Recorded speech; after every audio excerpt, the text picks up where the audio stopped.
साल 1984 दिसंबर का महीना और कड़ाके की सर्दी। 2 तारीख की वो रात अगर याद कर लो तो आज भी रूह कांप जाती है। ये कहानी है भोपाल गैस ट्रेजेडी की। फैक्ट्रीज में हादसे होते रहते हैं, लेकिन 2 और 3 दिसंबर 1984 की रात जो मध्य प्रदेश के भोपाल शहर में मौजूद एक फैक्ट्री से गैस लीक हुई, वो कोई आम हादसा नहीं था। अपन बच्चे हो रहे हैं, नई नई महिलाओं की, लड़कियों की शादी नहीं होती मैडम। अगर शादी भी कर दो ना तो वो ससुराल वाले कह के भगाते, तू गैस पीड़ित है, तुझे इतने पैसे मिलने लेके आ, तो तुझे रखेंगे नहीं तो जा। उस रात सोते हुए लोग हमेशा के लिए ही सोते रह गए। भोपाल गैस कांड वर्ल्ड्स लार्जेस्ट इंडस्ट्रियल डिजास्टर माना जाता है, क्योंकि आम हादसे तो लोग कुछ सालों में भूल जाते हैं, लेकिन भोपाल गैस ट्रेजेडी से पीड़ित लाखों लोग जो जिंदा बच गए, वो 38.5 साल बाद आज भी मीडिया में अपना दुख व्यक्त करते वक्त यही बोलते हैं कि काश हम भी उस दिन 2 तारीख की रात को ही उसी वक्त मर जाते तो अच्छा होता। भागे रहे हम लोग, गैस निकली। तो अभी आपको क्या परेशानी है? गठन आ गई, कैंसर बन गया। इस वीडियो में हम सिर्फ ये नहीं समझेंगे कि भोपाल गैस ट्रेजेडी के लिए रिस्पॉन्सिबल कौन है और एग्जैक्टली ये हादसा क्यों और कैसे हुआ था, बल्कि डीपली इस बारे में भी बात करेंगे कि हादसे के बाद मुआवजा देते वक्त कैसे एक जान की कीमत सिर्फ और सिर्फ 12,400 रुपए लगाई गई थी और कैसे उस फैक्ट्री का मालिक उस वक्त चालाकी से भारत छोड़ के भागा था। अगर छुप छुप के कोई काम किया तो राजीव गांधी की सरकार में एंडरसन को भगाने का काम। लेकिन हर बार की तरह शुरू से शुरू करते हैं। ये जो UCIL की केमिकल फैक्ट्री आप देख रहे हो, ये साल 1969 में सेविन नामक एक पेस्टिसाइड यानी कीटनाशक बनाने के लिए भोपाल में एस्टेब्लिश की गई थी। इतने बड़े गैस हादसे के लिए पूरी फैक्ट्री का ये वाला हिस्सा जिम्मेदार था, क्योंकि इस हिस्से में आप ये जो बड़े बड़े 3 अंडरग्राउंड स्टोरेज टैंक्स देख रहे हो, इनमें वो ही डेडली केमिकल था यानी मिथाइल आइसोसाइनेट, शॉर्ट में MIC, जो लीक हुआ। सच्चाई तो ये है कि 1969 में फैक्ट्री बनने के 10 साल बाद तक यहाँ ये टैंक्स और MIC का स्टोरेज था ही नहीं, क्योंकि शुरू के 10 सालों में कंपनी केमिकल को इंपोर्ट करती थी। लेकिन 1979 में सरकार ने UCIL फैक्ट्री वालों को ये खतरनाक MIC प्रोडक्शन प्लांट लगाने की मंजूरी दे दी, जिसके बाद यहाँ पर बहुत ज्यादा मात्रा में हर वक्त ये जानलेवा MIC स्टोर्ड रहता था, जो बाद में इतनी बड़ी दिक्कत बनी। इससे पहले हम ये समझें कि 2 दिसंबर 1984 की रात को स्टेप बाय स्टेप उस फैक्ट्री में ऐसा क्या हुआ था कि एक्सीडेंटली इतनी भारी मात्रा में गैस लीक हो गई। आपका ये समझना बहुत ज्यादा जरूरी है कि गवर्नमेंट ऑफ इंडिया का भी इस फैक्ट्री में शेयर था। देखो, यूनियन कार्बाइड कॉर्पोरेशन यानी UCC एक अमेरिकन केमिकल कंपनी थी।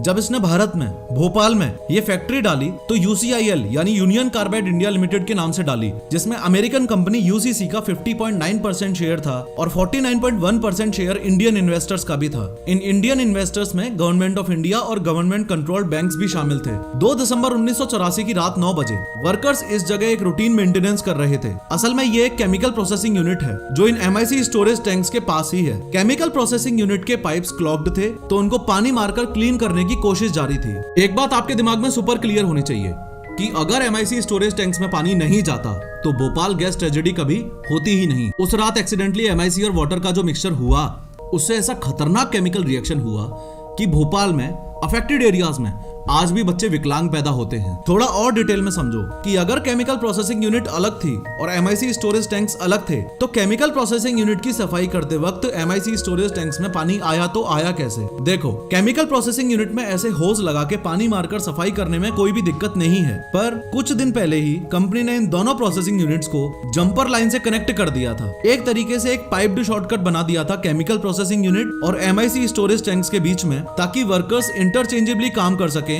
लेकिन ये करते वक्त कंपनी को 2 बार सोच लेना चाहिए था कि jumper line MIC storage tank को rest of the UCIL factory से डायरेक्ट कनेक्ट कर देगी और MIC स्टोरेज टैंक में पानी जाने का खतरा बढ़ेगा।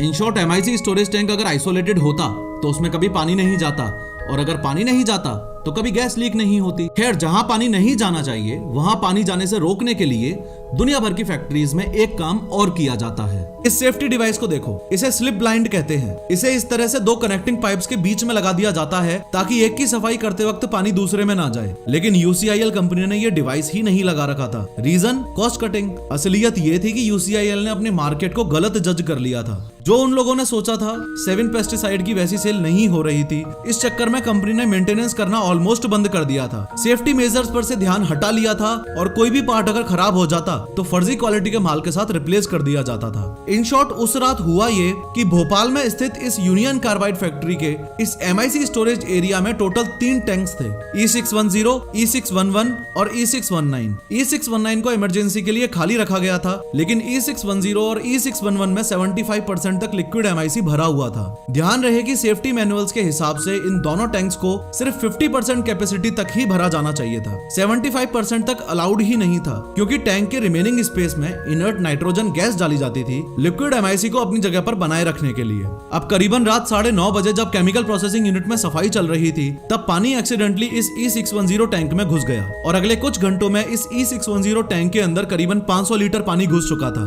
12:05 पर जब वर्कर्स की आंखें जलने लगी तो उन्होंने कंट्रोल रूम में फोन किया, लेकिन जैसा कि मैंने आपको बताया था इस फैक्ट्री में मेंटेनेंस की धज्जियां उड़ी पड़ी थीं। प्रेशर वॉल से कुछ भी पता लगाना मुमकिन नहीं था। अगले कुछ मिनटों में फर्दर इस E610 टैंक के अंदर 42 tonne liquid methyl isocyanate plus 500 litre H2O का जो एक्सोथर्मिक रिएक्शन हुआ, उसकी वजह से इस टैंक का टेम्परेचर और प्रेशर हद से ज्यादा बढ़ने लगा। इस शेकिंग अंडरग्राउंड टैंक के ऊपर का कंक्रीट फटने लगा और फुल प्रेशर के साथ गैस पाइप्स से होते हुए चिमनी से होते हुए खुले आसमान में निकल गई। अगर आप इस मैप को ध्यान से देखोगे तो उस समय भोपाल की पॉपुलेशन 8.5 लाख थी और 20% पॉपुलेशन इस यूनियन कार्बाइड फैक्ट्री के आसपास ही रहती थी। गैस जिस समय लीक हुई उस समय बदकिस्मती से हवा का रुख भी भोपाल शहर की तरफ ही था। उस दिन हवा अगर किसी और दिशा में चल रही होती तो ना जाने कितनी जानें बच जाती। मैप में फिर से देखो, यूनियन कार्बाइड फैक्ट्री के पास रेलवे स्टेशन था और पास में ही जयप्रकाश नगर था। जयप्रकाश नगर एक स्लम एरिया था और फैक्ट्री वाले यहीं से लेबर्स और वर्कर्स को हायर कर लिया करते थे। पास में होने की वजह से सबसे ज्यादा मौतें इन्हीं दोनों एरियाज में हुई थी, रेलवे स्टेशन और जयप्रकाश नगर। गैस जब लीक हुई तो सर्दियों के दिन थे, तो जो लोग रजाई में मुंह ढक के सो रहे थे उन पे काफी कम असर हुआ। जो लोग ओपनली सो रहे थे उनकी आंखें जलने लगी, दम घुटने लगा, उल्टियां आने लगी। यहाँ हमें इस बात को बिल्कुल नहीं बोलना चाहिए कि जानवर तो रजाई ओढ़ के नहीं सोते ना। उस रात भोपाल गैस लीक की वजह से सिर्फ इंसान ही नहीं बाकी 2000 से ज्यादा जानवरों की भी इंस्टेंटली मौत हो गई थी। मदद के लिए लोग जब भागने लगे तो मैप में एक बार फिर से देखो कि सबसे पास ये दोनों हॉस्पिटल्स थे, हमीदिया हॉस्पिटल और जयप्रकाश नगर मेडिकल कॉलेज। रात के 3 बजते बजते इन दोनों हॉस्पिटल्स में जो हालत हो गई थी वो उससे भी ज्यादा खतरनाक थी जो 2 साल पहले आपने कोरोना के टाइम पर देखी। रिपोर्ट्स ऐसी भी हैं कि डॉक्टर्स ने हॉस्पिटल्स में आ रहे पीड़ितों को फेक गोलियां भी दी थी ताकि पेशेंट्स को ये लगता रहे कि उनके इलाज के लिए कुछ तो हो रहा है। रीजन ये था कि डॉक्टर्स को खुद नहीं पता था कि लीक कौन सी गैस हुई है, बीमारी क्या है और दवाई क्या है। पोस्टमार्टम की कंडीशन भी इतनी बेकार थी कि 8-10 मुर्दों में से सिर्फ एक का ही पोस्टमार्टम कर रहे थे क्योंकि सिम्टम्स सबके ऑलमोस्ट सेम थे। लेटर इन्वेस्टिगेशंस में ये बात भी निकल के आई थी कि फैक्ट्री इंजीनियर्स को वार्निंग सायरन और अलार्म्स ना बजाने के ऑर्डर्स ऊपर से आए थे ताकि शहर और लोगों में पैनिक ना फैले। इस बात में कोई दौराई नहीं है कि सरकार की गलती की वजह से जब कोई हादसा हो जाता है तो लोगों की मौत का जो आंकड़ा होता है वो काफी कम करके दिखाया जाता है। भोपाल गैस ट्रेजेडी में भी यही हुआ। मध्य प्रदेश गवर्नमेंट का क्लेम था कि सिर्फ 3000 लोग मरे थे, लेकिन वहाँ के डॉक्टर्स, लोकल लोग और NGO साफ साफ इस बात को क्लेम करते हैं कि 2 और 3 दिसंबर की रात को करीबन 10,000 लोगों की डेथ हुई थी और भोपाल गैस लीक की वजह से आज तक करीबन 30,000 लोग अपनी जान गंवा चुके हैं। जिन लोगों की डेथ हुई उनके अलावा एक बार आपको फिर से बता दूं कि भोपाल की पॉपुलेशन उस टाइम करीबन 8.5 लाख थी, जिसमें से 5.5 लाख लोग डायरेक्टली और इनडायरेक्टली उस गैस से अफेक्ट हुए थे। अफेक्ट कैसे हुए? कोई अंधा हो गया, कोई प्रेग्नेंट लेडी खुद बच गई तो उसका बच्चा नहीं बच पाया, कुछ लोग विकलांग हो गए, एक्सेट्रा एक्सेट्रा। पर सवाल यह भी तो है कि अगर एक्सीडेंटली गैस लीक हो जाए तो क्या उस फैक्ट्री में कोई भी सेफ्टी मेजर नहीं था? इनफैक्ट थे। टोटल 3 सेफ्टी मेजर्स थे और ध्यान से समझो कि तीनों ही सेफ्टी मेजर्स कुछ भी क्यों नहीं कर पाए। सबसे पहला सेफ्टी मेजर था ये वेंट गैस स्क्रबर। कोई भी गैस अगर लीक हो जाए तो उसे कॉस्टिक सोडा के थ्रू निकाल के यूजलेस बनाने का काम इस वेंट गैस स्क्रबर में होता था, लेकिन 2 तारीख को तो ये बंद पड़ा था। दूसरा सेफ्टी मेजर था ये flare tower. Accidental MIC gas leak को पब्लिक में जाने से पहले उसको खत्म करने के लिए फ्लेयर टावर लगाया गया था, लेकिन जब गैस लीक हुई तो ये फ्लेयर टावर भी काम नहीं कर रहा था। बाद में इन्वेस्टिगेशन से पता चला था कि पाइप का रिप्लेसमेंट का काम इस फ्लेयर टावर में बचा हुआ था, जिसमें सिर्फ 2 घंटे लगते, लेकिन ये सेफ्टी मेजर भी कंपनी ने इग्नोर कर रखा था। तीसरा सेफ्टी मेजर ये था कि जैसे ही गैस चिमनी से लीक हो रही थी तो उस पर पानी मार दिया जाता उसको नाकाम करने के लिए। बट अगेन ये भी उस दिन काम नहीं आया क्योंकि इन लोगों के पाइप्स ही छोटे पड़ गए, पानी वहां तक पहुंच ही नहीं पाया। जब इतना बड़ा हादसा हुआ तो लोगों का सवाल ये भी था कि जिस कंपनी की फैक्ट्री ने ये सब किया उस कंपनी का मालिक कहाँ है?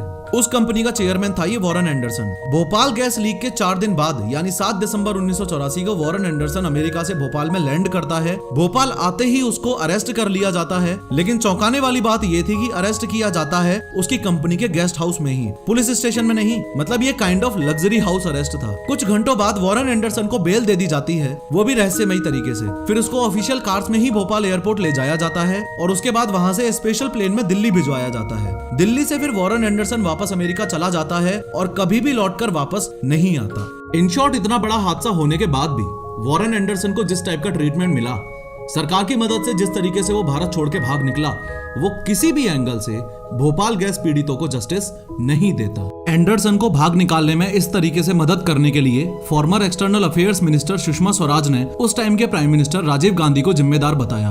2015 में सुषमा स्वराज ने पार्लियामेंट में बताया कि राजीव गांधी ने उनके दोस्त मोहम्मद यूनुस के कहने पर वॉरेन एंडरसन को भारत से छुड़वाया था। मोहम्मद यूनुस का बेटा आदिल शहरयार 35 सालों से अमेरिकन जेल में बंद था और डील ये हुई थी कि यहाँ से एंडरसन को छोड़ा जाएगा और वहां से आदिल को, मतलब एक हाथ दो एक हाथ लो। हालांकि गांधीज ने सुषमा स्वराज के इस क्लेम को पूरी तरह से झूठा बताया, लेकिन ये बात भी सच है कि Indian civil servant Mohammad Yunus Jawaharlal Nehru और इंदिरा गांधी के काफी करीबी थे और गांधीज ये भी मानते हैं कि आदिल शहरयार का किडनैप करना सही नहीं था। खैर, इस वीडियो पे क्लिक करके ध्यान से समझो कि यंग इंडियंस में हार्ट अटैक के केसेस इतने ज्यादा क्यों बढ़ रहे हैं।